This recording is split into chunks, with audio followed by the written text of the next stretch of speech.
I don't know. I'm using my phone on data right now, so pretty bad, I guess. Good thing I upped my data plan. Is this all because of net neutrality? Chaos, man. No. Chaos. You Dollar don't more talk for shit about Matt. Netflix? No What? one talks shit about chaos. Is she that Brazilian singer or actress entertainer? What? Oh, that's Sharo. That's enough. Hello to all you Patriots out there in podcast land, and welcome to episode 111 of Canadian Patriot Podcast, the number one TV review podcast in Canada. We're recording on Monday, December 18th, 2017. Joining us shortly, perhaps, may be Marty, a hunter who believes you only need a shotgun for duck and a deer rifle and 42 rimfire. He's also a staunch vegan who participates in CrossFit for fun, and he's a firm believer that men should shave regularly. Yeah, who also made it in just at the wire. And thanks for writing the intro, guys.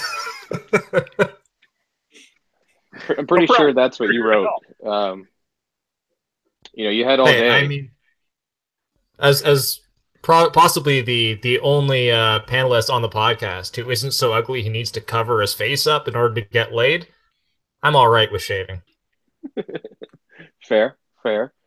I'm Gavin, business owner, gun enthusiast, hunter, atheist, and host of the Greater Toronto Area chapter of the Tactical Beard Owners Club, or as Marty likes to now refer to us as the guys that need to hide their face so we can get laid.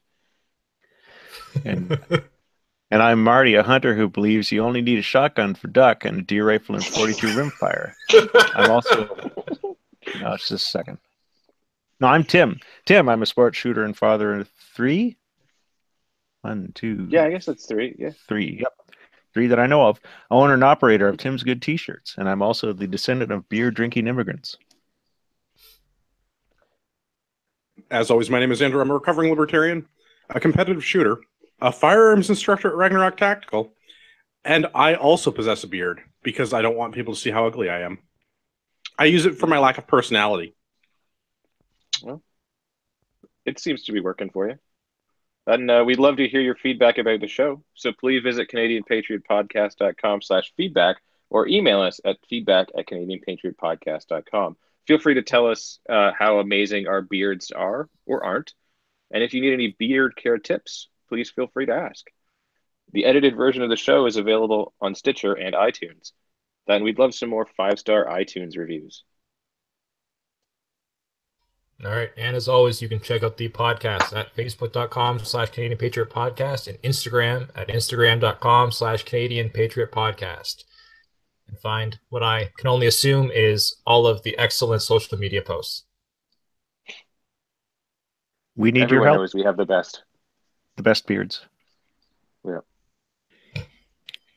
We need your help to support the show. Visit www.patreon.com/CPP and become a Patreon. You can get the uncensored audio version of the show for just $1 per episode, and the more you pledge, the better the rewards are. All right, let's do the ad read, because I almost asked what we were drinking. Arrowhead Coffee is owned and operated by Canadian Armed Forces veterans. They love our country, the true North, strong and free, their friends and family. Join Arrowhead Coffee on their hunt for the perfect brew to raise morale and bring that feeling of home to you, no matter where you are. A portion of all profits helps Canadian Armed Forces members, veterans, and their families. Now I can ask what we're drinking. Gavin, what are you drinking? I am drinking a Knob Creek and Coke Zero this evening. Nice. Marty, what are you drinking? Finishing up my last Coors Banquet, and then I'm on to Innis and Guns Frankincense. Nice. Who? Getting festive. Okay, I'm both terrified and intrigued. Yeah, I haven't, I'll let you know when I crack it. Who's incest?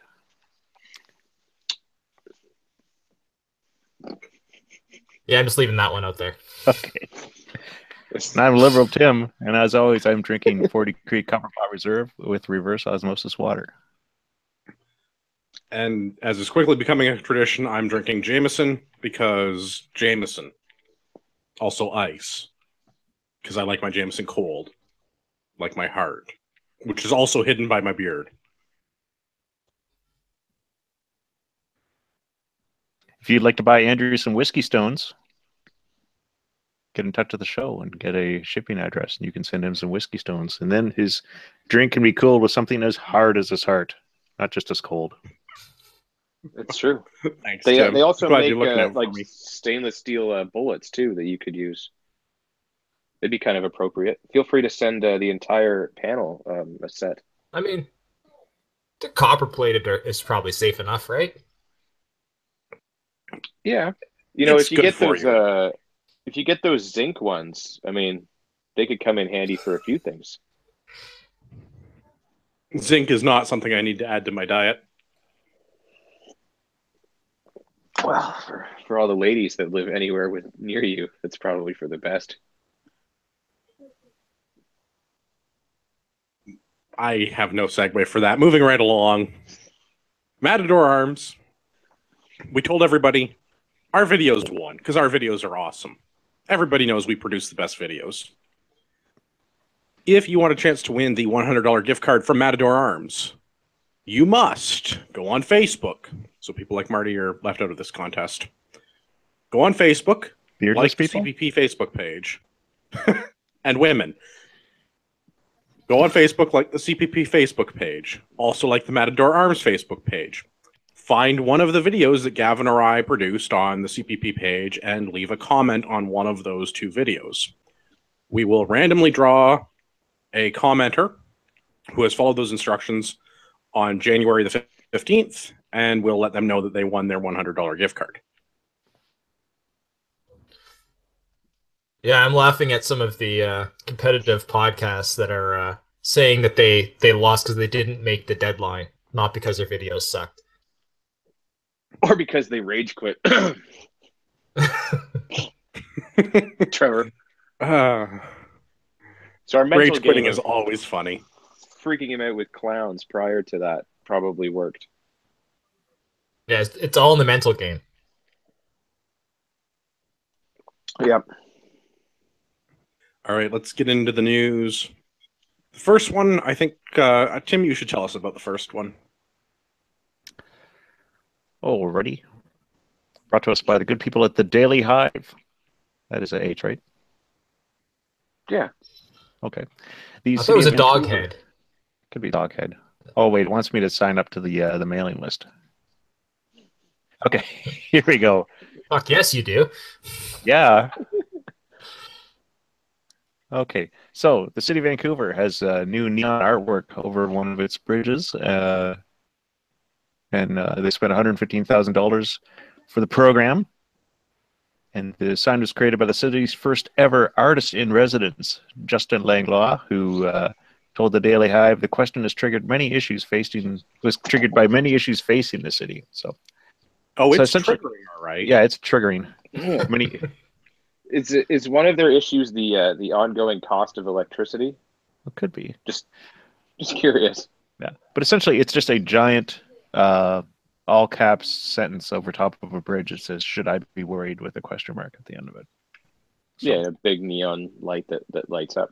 Yeah, it's art. Yeah, you don't have to understand that it. art is subjective. Yeah, but this is not art. This is stupid. This is. Why would a city buy this? Should I be worried? Question mark. Also, Yeah. What is an artist in residence, and why does the city pay for one of these? I don't know. Maybe it's like a make work project. But if they don't want to see an artist starve, like oatmeal is pretty cheap. Yeah, $115,000 could buy a lot of oatmeal for a lot of people. So I read the article without seeing the photos. You're the one. So I read the article, and they're like, they had to run power out there. They had to install a, load-bearing structure out on the water, and all this kind of thing. So I'm thinking, I'm like, all right, that does kind of add up cost-wise, plus whatever this, the cost of getting the neon all bent and stuff like that. And I'm like, this still seems a little excessive, but there is quite a bit of expense there if you're building a structure out on the water to support all of it, that kind of stuff. Then I saw the photo after reading the article, and it's 4 telephone posts with some bracing. That's not a $115,000 structure, and it's 5 feet from the banks. Like, it's not like out in the water. It's in the shallows. Yeah, like your ankles will get wet if you go out to touch it. Yeah, but this is very reminiscent of the other story we talked about where they had the rock suspended on the big rusty steel girders. Was it near Calgary? Yeah, it was out in Alberta. Yeah, and except that was like $500,000. But this is, and I said it then, and I'll say it again. The guy's an artist, all right, but he's a con artist. He sold a vision to this city council, and now he's like an artist in residence. And he just did this thing like you could drive around neighborhoods and see better Christmas displays that people fund with their own money. Oh yeah, absolutely. Dude, the guy next to my tattoo artist has an amazing Christmas display. It probably cost him $115,000 for his electric bill in December because it's so awesome. And because it's Ontario. Yeah. So here's a question though: the moss in the photos, like the posts or that, it seems to be like unnaturally green. Like, I'm curious, is like the weathered posts, do you think that these were all like artificially weathered and painted to make them look like they're weathered and mossy and worn out? Yes. Oh, probably. But like, I think what happens like when some shithead comes by and starts like throwing rocks at the neon? Like, are we going to pay to have this thing replaced? Yes. Like, no, that's covered by the insurance. But we're also paying for the insurance, so yes, we are the insurance paying. Comes out of the budget of the project. So it was $115,000. Well, not really. The program was $115,000. Piece of art. Question the honesty of that statement. Cost $65,000 to erect. But yeah, see, like the other things that the money's going, so that leaves $50,000 in your budget. The other $50,000 covers paying for the artist in residence, which is an 18-month position with the city, taxes, naturally, insurance, materials, and contingency. So I love how they even need to like crayons and paper. Money. But this is the thing that pisses me off. So we're not only are we like paying this guy's like room and all of it, but like we're paying this guy's room and board, and then we give the government a bunch of money that they go and spend that they have to go and pay taxes on, so they get a piece of that back. Who gave the government money? I think what you're meaning is the government stole a bunch of money. Correct, but like so we're clear, they're spending our money, and then they're getting some of that money back in taxes. Like how like. That is absolutely ridiculous. See, when I first saw this, so that is actually one thing. Sorry, go ahead, Tim. Okay, I'll be short, believe it or not. But like the first picture, it looks pretty impressive. It looks like this big beam structure with these things that could possibly be like 2.5 feet tall or 3 feet tall. But then the second picture, no, literally, this is 4, like Marty said, old telephone poles jammed in the water. And next to it is something about the size of an outhouse. So it's about 2.5 times as tall as an outhouse. And the letters are like, I don't know, what do you think, 18 to 24 inches tall? That's what I would have said, about 18 inches. Should I be worried? Yeah. But yeah, like, and just to close up, like for me to close up, like art is a hobby. You get a job and then you can do art however you want. But like for the municipal government in Vancouver to take tax money and spend like a crazy amount of money without consent, is just ridiculous. Yeah. What about the social contract? Yeah, I don't think I ever signed one of those. So actually, one thing I wanted to bring up though is you're talking about the taxes sort of thing after paying this guy is some of the Calgary, going back to that Calgary one where it was like the steel girders with rocks, and I forget the price of that one. Somebody said it was about $500,000 or something like that. It was $500,000, but then they're going to do another one on the other side of the highway or the whatever. Oh, okay, and it's going to be another $500,000. So that one was actually an American, and so a lot of the bitching about that, or some of the bitching about that, was that that we were funding an American when we have Canadian artists. And the one thing to think about that is if it's a Canadian artist, at least we get 40% back in taxes. So when you're paying to an American artist, you're basically paying 40% additional, or you're getting a 40% back for the government spending it, because they're going to get that money back in taxes because they're going to steal it all back from the guy anyway. Yes. So it's like when you look at the in that one, it's even worse than the spending here. Not only is it a higher dollar figure, but we don't get that money back in taxes. At least this guy, the government's going to give it to him and then steal it all back. We'll steal half of it back. And if he doesn't like it, we'll send the goon squad. Yeah. We'll send guys with guns and point a gun at his head and tell him to come with us. And he'll say, "Should I be worried?" Yeah. And if anyone doesn't know, the answer is yes. We should be very, very worried about how stupid the spending is getting. Yes, maniacs are in power. You should be worried. Yeah. All right, let's go to Ontario, Northern Ontario. It's not really part of Ontario, at least not if you listen to the Wynne government. The Port Albert General Store will be closed for the winter, and I'm sure our listeners are like, "Where is Port Albert, and why does this matter?" And the point is not that it's the Port Albert General Store, but the point is that another small business in a small town somewhere in Ontario is slowly being killed by the plans of our provincial government. Specifically changes to liquor sales outside of LCBO stores, which is now available through large grocery chains, and the cost of hydro, so that you can keep the lights on at your small business. An opening comment before I go into the fun part. I don't know. We should all make a road trip to this guy's place, though, when they reopen and show this guy some love. Well, the 150 years the store has been open. That's a lot of heritage. So it's as old as Canada. Mm-hmm. We should have spent money on the rubber duck on this guy. We should have given this guy $115,000 hydro credit. Yeah. But so this is upsetting because this is not like a Port Albert specific problem. This is like small towns in rural Ontario. They still have general stores because they're not big enough to have a full-time, full-staffed LCBO and beer store and a Zayres and a Walmart and all that other crap. There's a couple thousand people that live there, and they need a place to buy milk and bread and beer. And this is the place that services those people. And in the summertime, there's a lot of people that come from a certain large city in southern Ontario to go cottaging. One of those people has been banned. And that person is the Deputy Premier, Deb Matthews, who owns a cottage in Port Albert and has been banned by the owner from the store. Because he wants her to experience what the locals have to go through in the winter, which is driving to another town to buy milk and bread and booze. I thoroughly enjoy the poetic justice in that.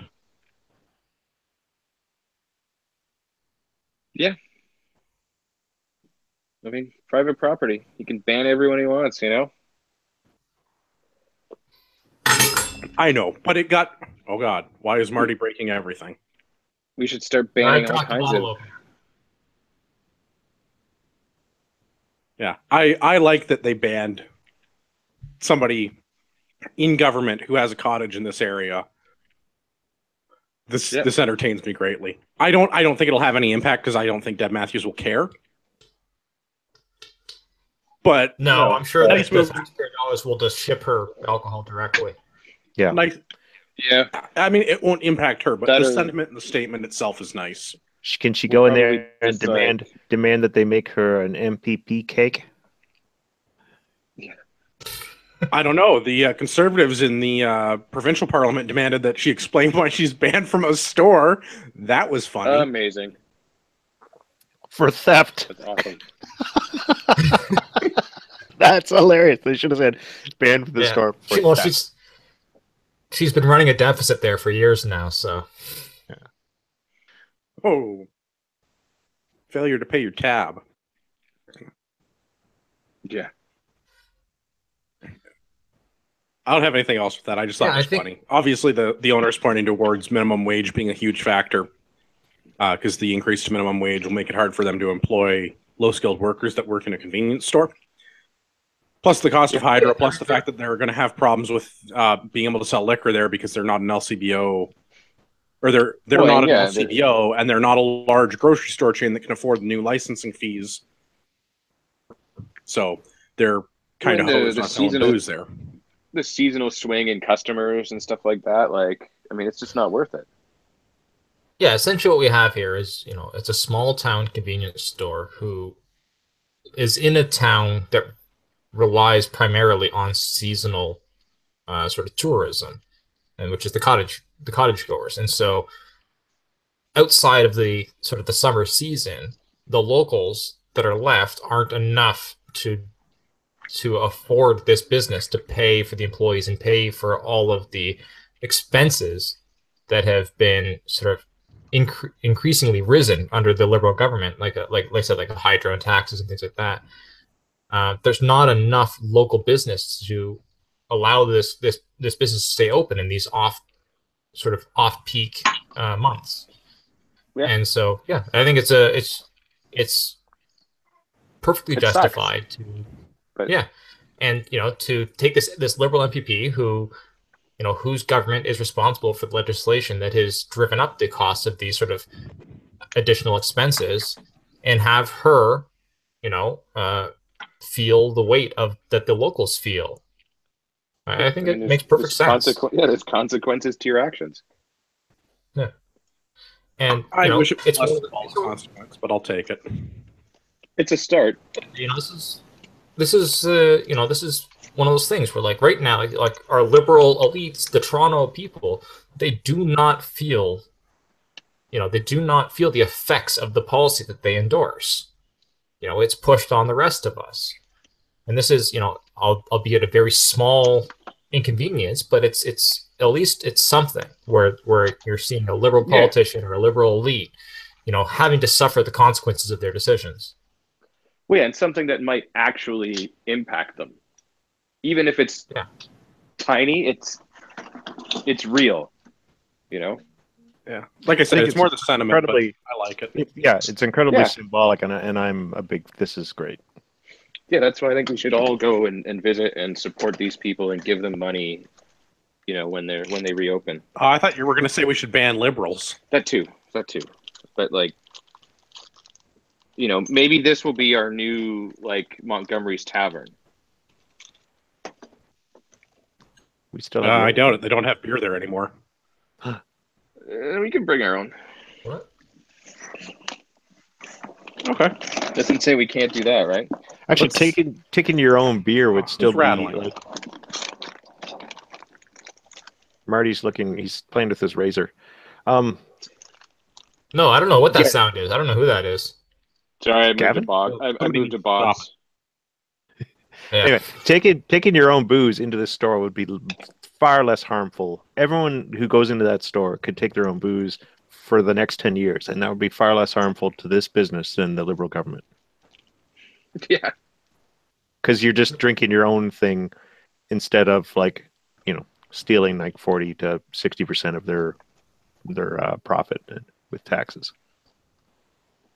Yeah. Well, let's talk about other things that are less harmful than liberals. Well, not quite. Trudeau's popularity rating fell below 50% for the first time, according to a poll from Angus Reid. Unfortunately, the poll doesn't have a lot of information about the actual poll. The article linked in the show notes is from Global News, but Angus Reid actually has all of the details of their poll with all the demographic data. It just doesn't have a sample size, so I assume it's very small and stupid. Yeah, that's. Are you that's talking about the poll or Trudeau? Yes. Sorry, that's sort of my take on it. And it's, I mean, I think we discuss in the podcast the poll that said like 33% of people want no guns in cities and things like that, and like and they surveyed 2,000 people by phone. So they only and that's the thing is like, well, Well, this poll, like ultimately the result of this poll is something that's, a positive. I just don't believe polls. Like they're so easily manipulated. Yeah, I mean, like 75% of people know that it's easy to make up statistics to prove anything. I can also quote Uh. Abraham Lincoln. I read it on the internet. Yeah. But there's, I think, 4 provinces. I can't recall them. I think it's Nova Scotia, New Brunswick, Manitoba, and I don't know the other one. But there's these are 4 provinces in Canada where your income tax is greater than 50%, sometimes up to 54% if for the highest tax bracket. And there's a tipping point where as we get closer and more the population moves to paying more than half of their damn income in taxes, there's a psychological point where you begin to go, you know what, screw this. So like the more people get taxed closer to 50%, the lower that approval rating is going to get. I think economists call that peak theft. I would say, as someone who's against slavery, I don't appreciate any percentage of slavery. So if you're like assuming 100% of my work like a small goes to somebody else, that's slavery. 60% makes me more a slave than a free man. Yeah. But it's like you don't use it to pay for roads. Yeah, you don't hear someone say I was only 33% raped. Yeah. Yeah. You can't be half pregnant. The fact that the slave owners provided sandwiches does not make it okay. What if they were really good? The fact that you gained something after paying your taxes does not make it okay. They're stealing that money from you. You are working against your will for them. Yeah. That is slavery. Well, yeah, I mean, as it stands right now, the average person is working 3 to 4 months for free. Well, it's more than that. It's no. It's in July, isn't it? Before that, yeah. But it's like I say, what I like to say is if Ontario government or most of the governments in Canada, like under Liberal rule, if they were a restaurant, you would walk out, you would tell them you will never come back to this restaurant. But we don't have that freedom. Yeah. Well, we should really do a show on that because I want to get Jonesy on to talk about his adventure of freedom. And Marty and I have had this debate in person before about what to do with if you live in a jurisdiction that wants to take all of your money, what your options are. We should probably deep dive into that. That's a whole show. Yeah, it's a topic episode. I think we covered that. Isn't that when they raised the taxes on the highest tax bracket federally, then they responded with more tax planning, and they've actually, so they cut taxes to middle class, or so they said, but then they raised taxes in the higher because, they're outnumbered. So everyone votes to take money from the rich because everyone's lazy and entitled, or the majority is nowadays. But these people engage in tax planning, and the income from the top tax bracket fell. So there's cause and effect, and the government always seems to plan for something as it currently is, but then immediately the market reacts to that and the people, and it's quickly outdated. And so that's, you bring up an interesting point with the Liberal government we have right now, is that they have realized that they don't have to actually do anything as long as they say that they've done something. That's what Canadians expect. That's the 10-second soundbite that they need that gets played on the news. So all they have to do for the middle class, just keep feeding the line. No. We lowered taxes. We did it. We lowered taxes. We lowered taxes for the middle class. We raised it on the 1%. We don't have to provide any evidence of that because the data says otherwise. Yeah. All we have to do is say that over and over again, and our media quotes it. That becomes fact. Even better, they say, we promised to lower taxes in the middle class, and we delivered. It's just... But in reality... We've always been at war with East Asia? Yeah. Or forget... Eurasia, I think. Eurasia, yeah. Goldstein! But the... time for the 2 minutes hate.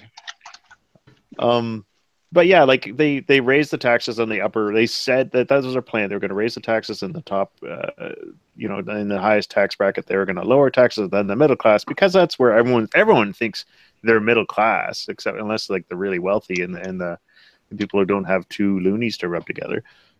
But like in reality, like 80% of the middle class are paying more taxes. Isn't that correct? Yes. I believe Yes, that was that the is stats accurate. that we get. Yeah, and then like the upper somewhere in class, that percentage. yeah, But and they're those getting guys less aren't middle income. class anymore. Yeah, even though they've raised the taxes for the upper tax bracket, like they're getting less income from that tax bracket. So they just can't do it right. Dude, they can't even legalize pot right. How do you think they're going to get finances right?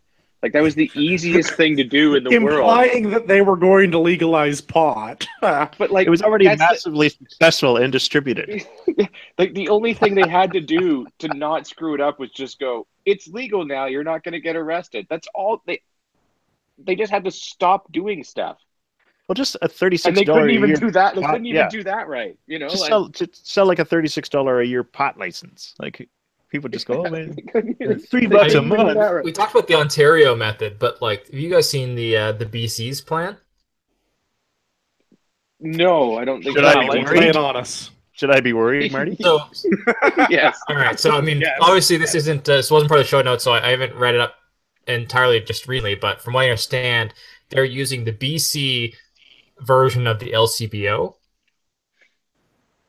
to sell it through to local retailers. So people like right now, like grocery stores and gas stations that sell God. cigarettes and things like that, So there's going to be like they'll two be able steps to in this, sell like, marijuana, but it has to go through the BC like LCBO.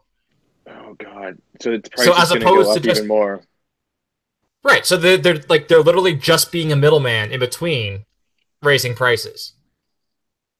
So instead of the local stores that are currently dealing directly with cigarette manufacturers and dealing directly with whoever, they have to deal with the, for better, like lack of better term, because I forget what the name of the control So board it's- is in British Columbia. It's kind of like the beer and wine retail in Ontario then that's not in the liquor store where you're paying that price plus tax because that's Yeah, probably like what it, but even more. Yeah, it's one of the things like, okay, if those are the retailers that are okay to sell it, which makes perfect sense, like let's let, if they're already selling, controlled substances now, they can sell this controlled substance as well. Yeah, they're But familiar we with the get our process. cut. We're the middleman and get our cut, even though we're doing nothing but facilitating the deal in between. Well, that's I mean, what I dealers can't hate do. on that too much because that's how I make a living, but I work really hard for that No, money. that's- They aren't working really hard for that money. They're just telling people they have to do it. Importers So it's a and bit distributors are not the same as government regulators. Yeah. Yeah, I was just gonna say, I'm like, even in my business, there's certain, depending on volumes, like you Yeah. have to deal with disties or not, and Yeah. disties serve a purpose. They Yeah. open that I'm market up to small companies. I'm a value add, I like to think. I don't think that the government in BC is doing any value add. Yeah. My beard is a value add. The government of BC is not. Well, not according to Marty. No, it's a value add. He wasn't getting laid without it. Yeah. No, wait. No, why am I sharing that?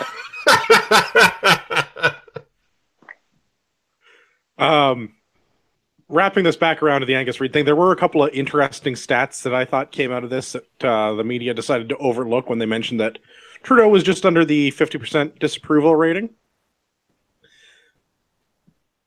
Particularly Andrew Shearer and what's the guy's name who's a verb? Jagmeet Singh? Sing. Yeah, Sing. sing. Yeah, So- Sing out Sing. loud. Sing. Numbers of people. When it comes to Andrew Shearer, virtually identical number of people approve and disapprove, which has been the trend for the last several months.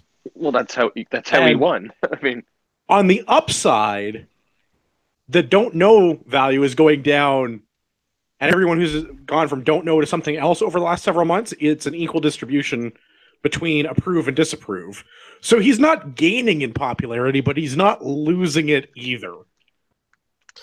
And again, though, this is one of those things where like, this is a poll done by who, and is it mostly liberals? I guess, yeah, we don't Well, that know. It's depends. Angus Reid. They're not publishing all of their collection methods. Right, and that's whereas Are like they if it's mostly calling in liberals the and middle he's of the gaining day? 50-50, then that's great. Yeah. If they're polling the conservatives and seeing how they find about Shearer and he's getting 50-50, that's not so good. Which we don't know. Yeah. But interesting stat with Shearer. When it comes to Singh, he's basically in the same boat. 39% of people approve, 33% of people disapprove, and 28% don't know who he is. I'm editorializing. 28% of the respondents in the survey didn't know whether they approved or disapproved of Singh, which I find is it's basically even thirds about how people feel about him when it comes to the respondents for this poll. I actually would have expected a higher percentage of unknown with him, just because he's new. I mean, people just don't know where he stands on things yet. They just don't they haven't seen enough of him yet to make a decision, I would say. Maybe, but it's been 2 months since the NDP party convention. Yeah, but Yeah, he's made statements in the House. He's not a new MP. He's not a new MP, but we all know that nobody really pays attention to the MPs as they do the party leaders. party's the only one that watches that shit. So, until you're a party leader, when you're the party leader, you're a lot more under the microscope than when you're an MP. Certainly. So, Tim, did you find the next one, the Vaughan hostage taker? I think so, yeah. Why don't you tell us about that one, too? I think this is an old article, and there's been new information since then. That's all right. We can always fix it in post. Okay.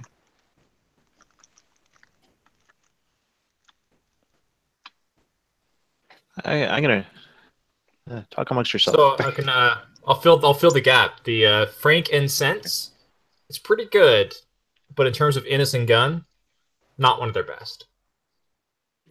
See, that's what I was worried about. Is I feel like they peaked on their original beer, and they keep trying to do things, and they're not. The vanilla one was pretty good. The whiskey one, not so much. Yeah, like Innocent Gun as a whole, great beers, but this is not one of their highlights, I'd say. Yeah, they really were a one-hit wonder, and they should have just stuck to that. They're like the heat of beer beers. They usually do a Canada Day release. That's normally pretty good.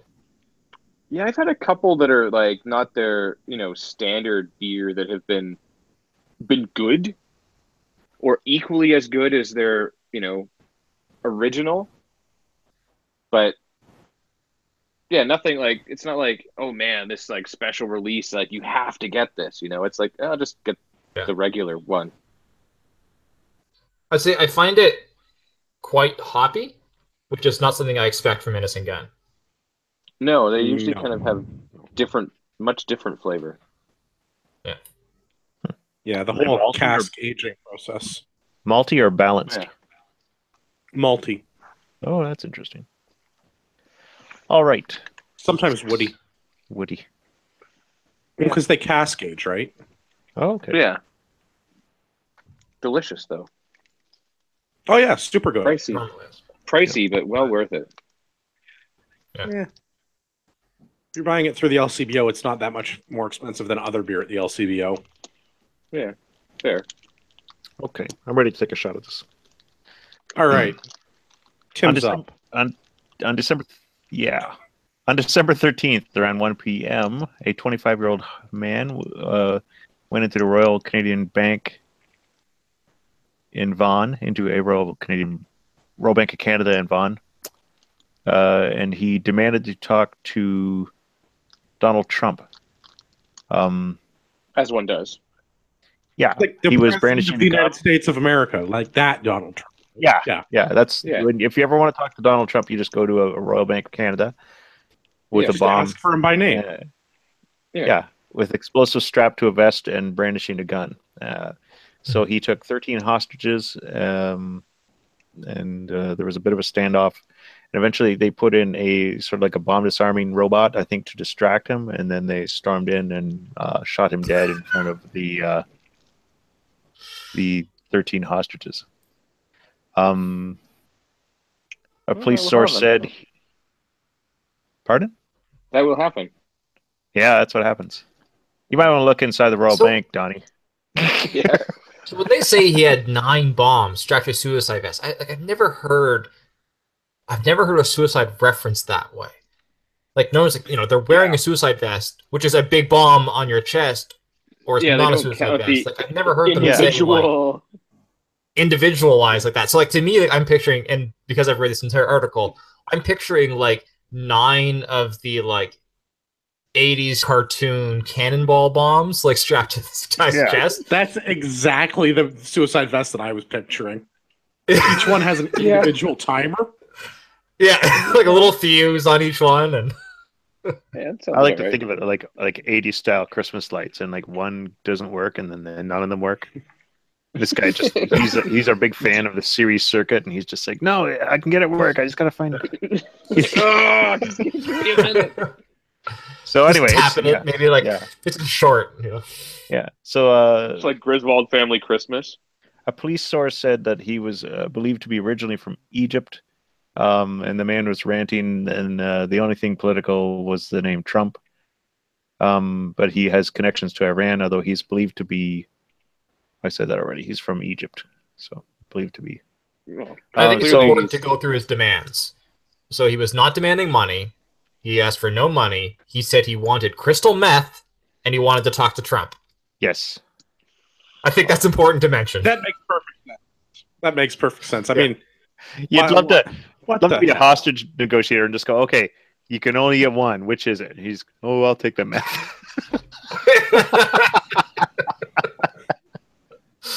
So anyway, luckily it's been a very shitty month for suicide vests and suicide bombs. So they're not having a lot of luck on the old North America. Thank God. We had someone blow their balls off in New York, and then Which is, I mean, we're making light of it only because of the fact that, from what it seems, this vest and the firearm seem to be non-functional.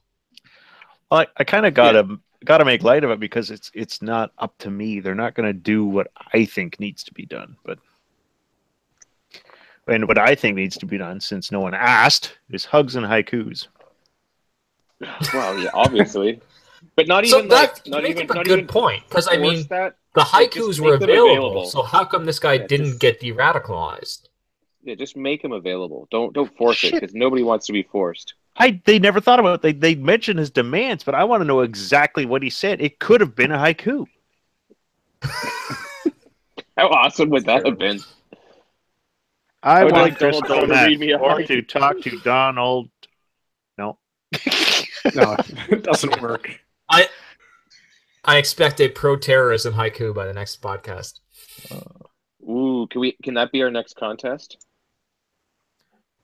No, we have enough RCMP listening as it is.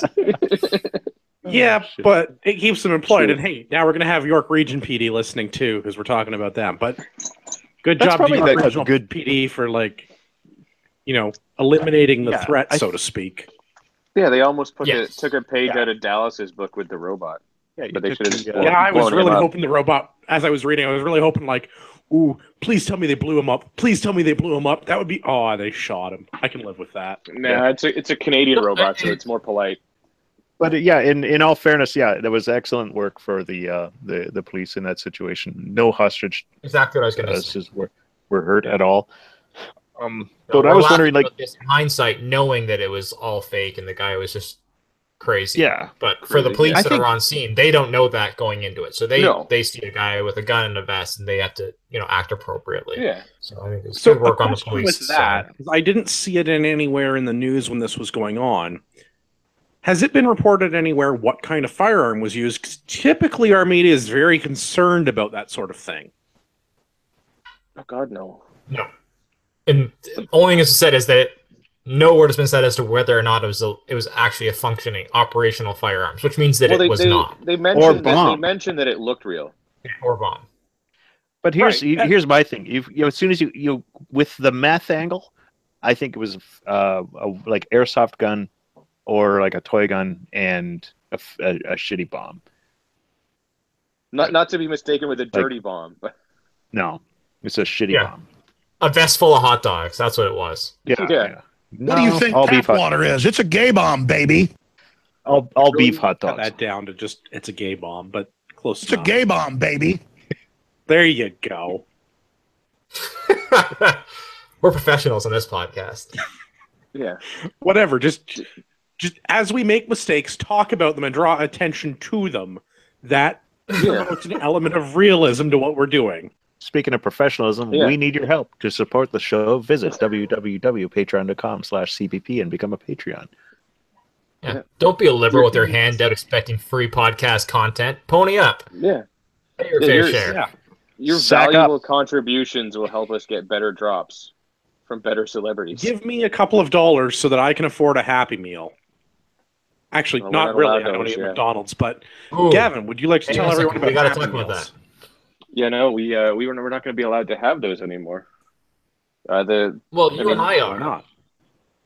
Well, yeah, I guess if they called them adult Happy Meals, we could, but it seems the nanny state is ever increasing, and there's a new bill being circulated through and all that's going to ban people marketing unhealthy. And for those that can't see, because I don't have my video on because I'm on my phone, the air quotes around unhealthy, whatever they deem unhealthy for children is going to be, you're not allowed to market towards them anymore. Oh, so someone's looking for a campaign donation. Yeah. I guess Gerber or whoever, McDonald's and all those companies didn't throw enough money at the liberals. So whatever they decide is unhealthy, you're not going to be able to market towards kids anymore. What about sticking kids in the classroom for 6 hours a day or 7 hours a day? Is that healthy for them? Yeah. Because, shitty parents aren't going to still buy, shitty food for their kids because their kid wants it. The Happy Meal is great and all, and the toy is good. Okay, I don't know if I'd...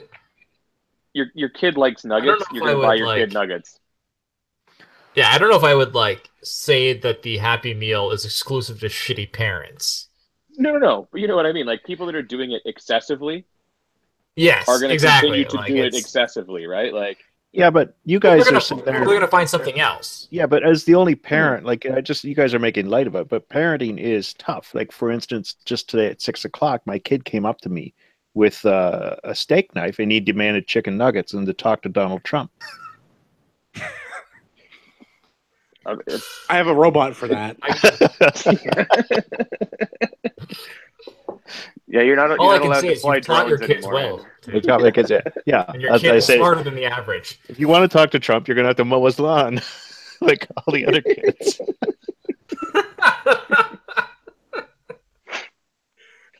But we could probably get you a picture with Trudeau, but his shirt may be off. Oh, Jesus. Yeah, we'll just take it. Yeah, I take my kid to Pride. But it's... I don't think this, the kids or the parents that buy their kids McDonald's occasionally are going to still buy their kids McDonald's occasionally. And like I said, the ones that are buying it for their kids all the time obviously don't care. So they're going to, guess what? Continue doing that. It's not going to stop anything. No. They're going to just market it towards... That, but the kids aren't making the decision to buy the... Exactly. They don't have the money. They aren't making the decision. But to Tim's point, they're armed with steak knives and they're whiny. So in order to shut them up because you're a lazy parent, you buy them what they want to shut them up. So I understand. I've been reading some books. Mm-hmm. But that's the thing. So if you market a product to the children and the children are whining because they are subjected to the marketing, to me that they're going to whine and point a steak knife at you and demand chicken McNuggets and to talk to Donald Trump. Yeah. Because they lack impulse control because they're children. But that's military. As the parent, you don't. Sorry, no, go back. Marty, did you say we need a military? No, so this is why we need concealed carry in Canada. Yeah. Oh, concealed carry. That makes way more sense. I'm you're going to call the army in for armed toddlers? Yeah. I'm not Well, I think parental threats need to start having some consequences to them. Yeah. Liberal Tim Fair. and right wing All right. Marty, they just total opposite ends of the spectrum. So the part that I think is going to cause problems with this is how do you enforce this rule of what is the unhealthy food and what constitutes marketing it to children? What if they start offering Happy Meals with a beer? You know, obviously the parents going to going to go McDonald's in. a lot more. Yeah, and you're going to buy one for that's your happy kids so that hour, dude. You got it mixed up. But if they did it, you'd go in and you'd buy two Happy Meals and one for you, one for the kid. You get both beers. So depending on how they market it to adults, it may make the situation worse. You know, Dude, I'm not gonna lie. Like a happy hour where like you get a beer, one of those little burgers, and a mini fry. That's a genius marketing ploy. So in some of the states where they're allowed to serve alcohol, you don't just have to get a soda with your Happy Meal. And I'm pretty sure in New York somewhere there's like a swanky McDonald's with like a piano bar and stuff that you can get martinis at. That doesn't sound like something I want, but I applaud them for the effort. And I know for a fact, No, but I could totally like a McDonald's years martini. ago go for a meat burger Yeah. with my beer. That's fucking awesome. So, getting off the Happy Meal aspect, I have another question in the same vein. What about a program like the Timbits hockey program that's sponsored by Tim Hortons? Ooh, yeah. I mean, that funding is going to go away. But that's not just that's for that, promoting but like exercise. their well, but the food in itself is not good. Right, and like the marketing is Well, and their Timbits, camp for the little blind donuts, and everything. right? Bite-sized donut. Right, but Yeah. Tim Hortons generates a ton of money that they donate to youth athletics programs through the Timbits. I mean, Ronald McDonald has Ronald McDonald House. Wendy's has its Wendy's Foundation. I mean, that's a whole lot of money. Is this marketing towards children? Like this is going to be like Chuck E. super Cheese? duper sketchy. Chuck E. Cheese, dude, that whole place Where is kids marketed be to kids. kids. Something. Yeah. Can't we just try freedom? Yeah. Yeah. Yeah. No. We could try freedom because we could create a covenant community where we could all agree on some like basic principles like not aggressing on others and not stealing their stuff. Well, I mean, we can't do that because we need to physically remove the Democrats and communists. That's the punishment for And we aggressing can on make our people's covenant. you say those two things like they're two separate groups, Right. But yeah, like No, Democrats and communists. yeah, it's just It's communists. just one of those things of like doing something to make it look like you're doing something. So, you know, Yeah, this there's is totally- an obesity issue.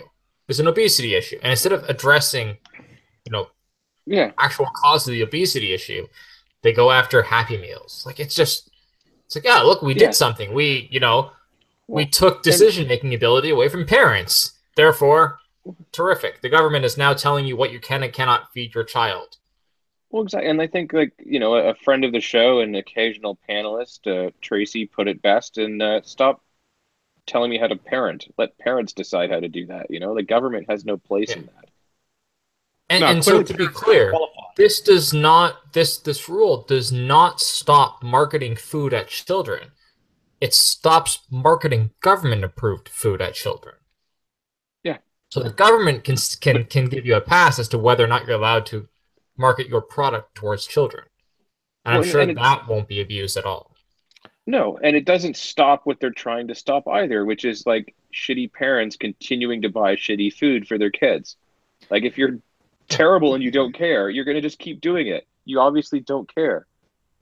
Like, well, I'm just trying to think of like you think of like I think it's in the U.S. side of things where there's issues where like schools are marketing like pizza as a vegetable.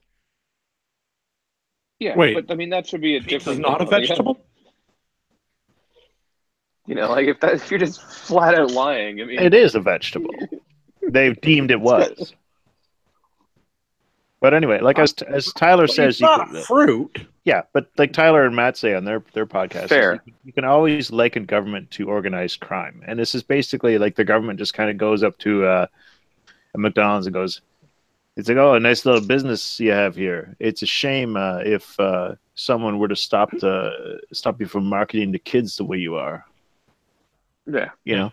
And then they're just gonna do something stupid, and I don't even know what the point is. Like I just like. And that was my earlier point on the then what?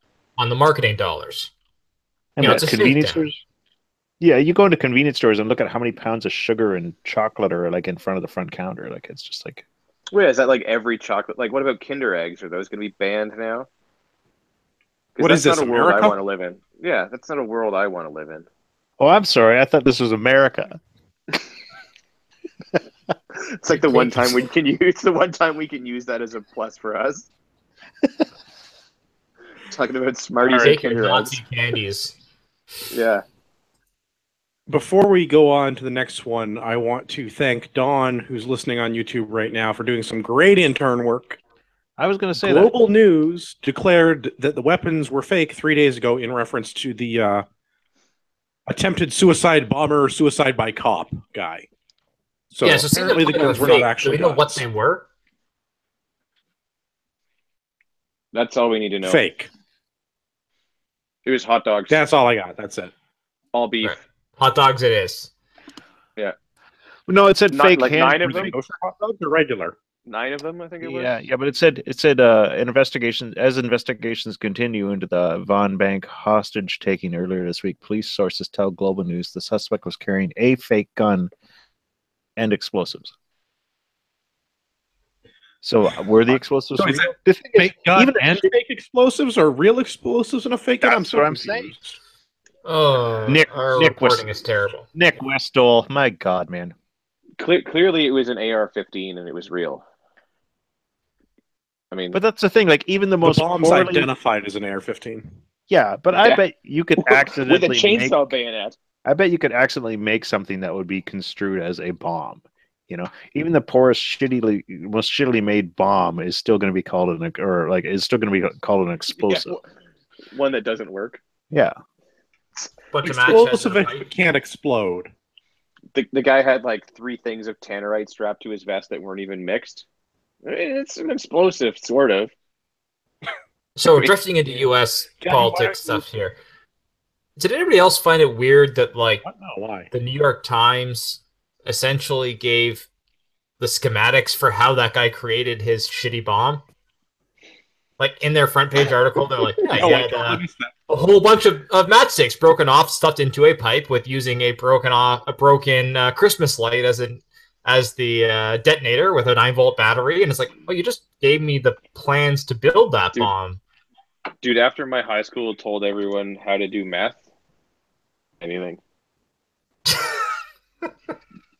I'm serious. I missed that. That was my old high school. I know that it's recently gave out instructions on how to do meth as part of their drug awareness program.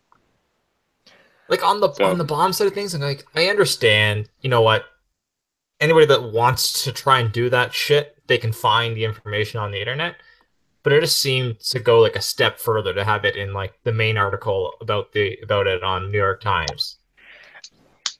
That's nothing. They got analingus in the Ontario Sex Ed. I'm pretty sure that you can actually read about that in the analingus cookbook that's on the internet. No, that's enough. Analingus. We're shifting gears now. Analingus and you. Nope. I'll start muting people. I swear to God, I'll do it. The Ladybug Book of Analingus. Gavin, would you like to tell everybody about the zombie law? Yeah, I mean, more nannies stayed at work. So now it's going to be potentially illegal for you to walk down the street looking at your phone because too many people are not paying attention where they're going and causing accidents. See, this pisses me off. Whether you cause one or not. Yeah, because I can do it. I can do it well. So that's what pisses me off. So the article says, guess how many pedestrians cross the street with cell phones? And all of them? My counter question is, how many of them got hit by vehicles? If the answer is none, then shut the fuck up. Even if they're hit by vehicles, if they're crossing the street legally, whether they're paying attention or not, the driver would still be at fault. Yeah, like what about people that just like they're totally looking forward but have one of those ridiculous Canada Goose jackets on with a giant hood because it's winter and don't see the car Or coming? they live in Toronto and they just Who's don't at have fault then? situational awareness and are not paying attention to their surroundings. Because I've Yeah. nearly hit just as many people that just don't fucking look before they step out in front of traffic as people that don't look because they're busy playing on their phone. Yeah. Mm-hmm. I feel like Darwin would have The something to phone say is not about the this. problem. Yeah.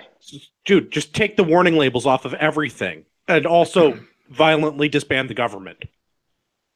I watched my kids cross the street. They cross the street like just over the crest of a hill, like by my house. And I get home early on Fridays, and I watch them cross the street. And I was like so proud. It's amazing. Like when you deal with kids, like responsibly and teach them shit and see them apply it. It's really, really cool.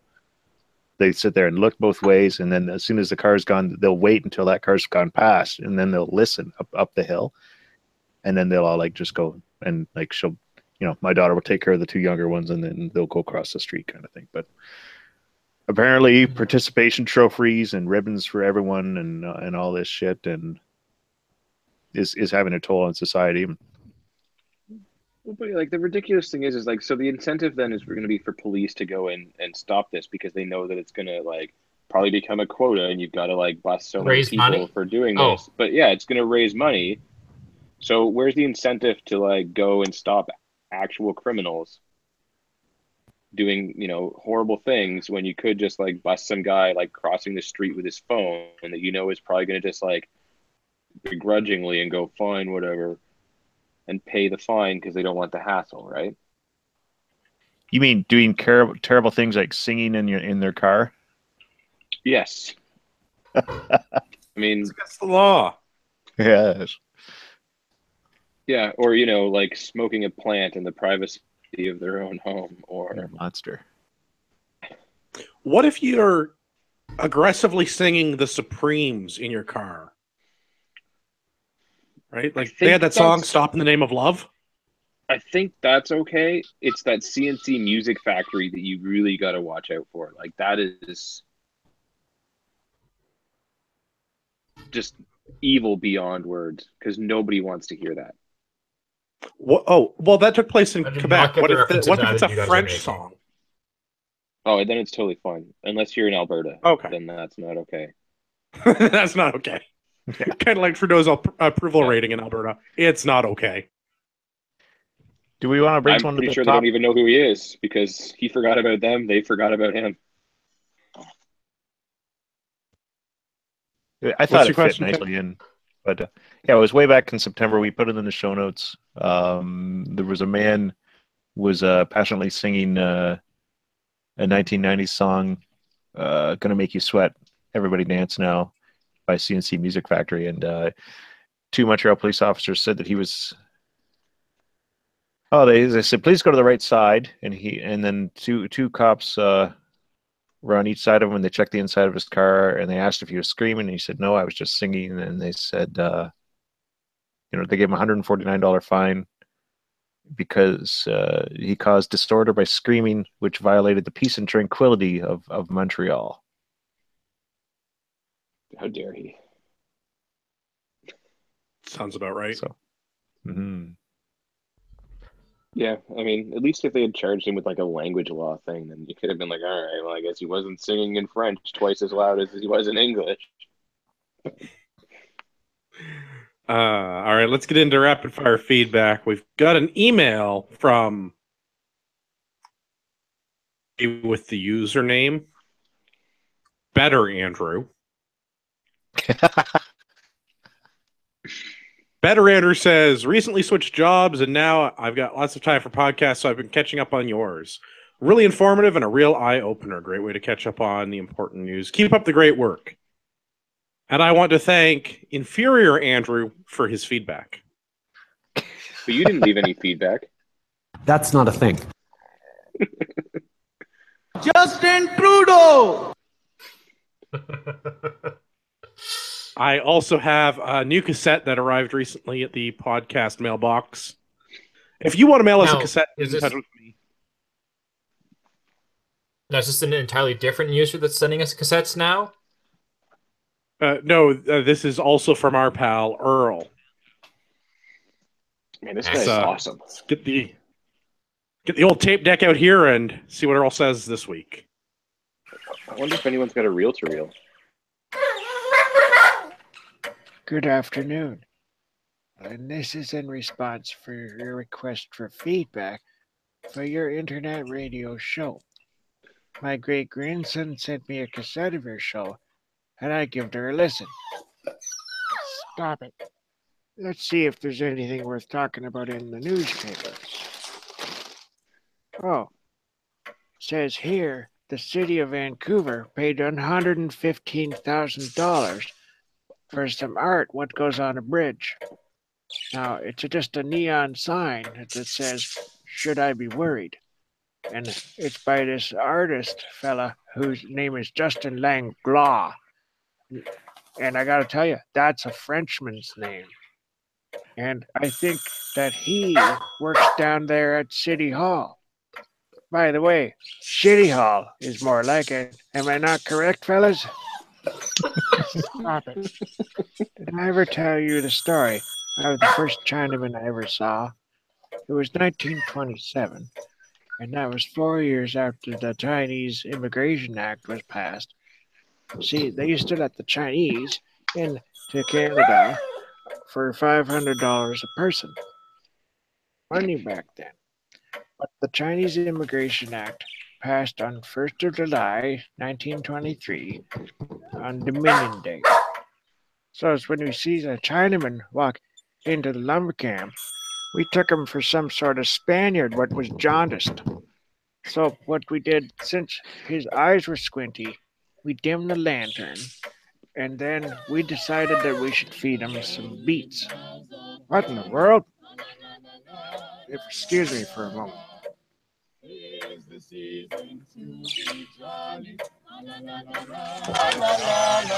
off my lawn, you goddamn Presbyterians!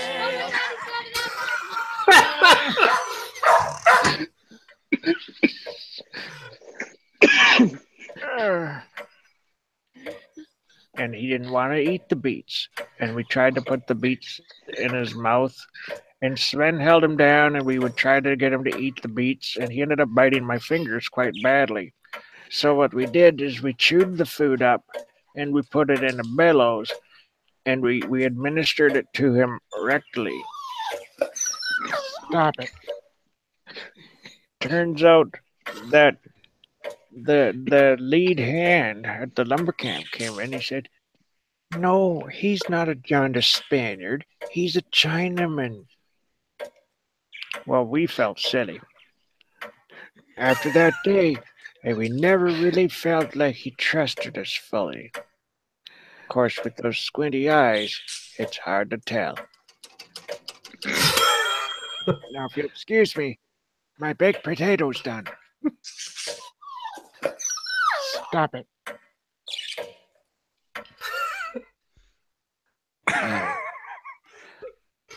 If you want to be like Earl, you too can send a feedback cassette by regular mail, I guess.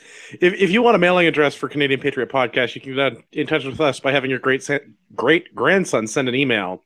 Feedback at CanadianPatriotPodcast.com. Yeah, I have to say, according to the inflation calculator, 1927, $500 is equivalent to $7,088 today. So Earl was not wrong. That was a lot of money back then. Yeah. Wonder what the going rate is now. Yeah, if you're a Chinaman and you want to import into Canada, I don't know what the rate is now. You know, if you got 17 Chinamen, you could build a sign. Yeah. Fun fact. Should I be worried?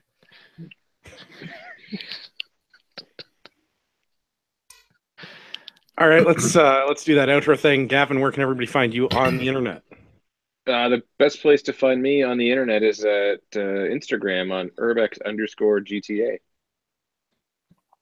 Marty, where can everybody find the show? Visit us at CanadianPatriotPodcast.com, Facebook.com/Canadian Patriot Podcast. or feedback at CanadianPatriotPodcast.com. Better yet, email the other podcasts and tell them how much better our video was. Yes. I don't hate that plan. If you get Trevor to rage quit his own podcast, I'll give you a t-shirt. Oh, God. Could you imagine how awesome that would be? I'll give Andrew a t-shirt to give to you. We Well, might have to nobody's make a paying clown to pay for t-shirt that because it would t-shirt. be... No, we'll make a clown t-shirt because it'll be funny looking. Yeah, if you can get Trevor to rage quit his own podcast, we will make a special one-off commemorative t-shirt just for you. Yeah, we know a guy. I mean, that'll be better than quite good. That'll be quite fucking awesome. Oh, I really hope somebody does that. It can't be that hard. He's got to be close to the tipping point, really. I mean, we've already got Matt to quit. Yeah.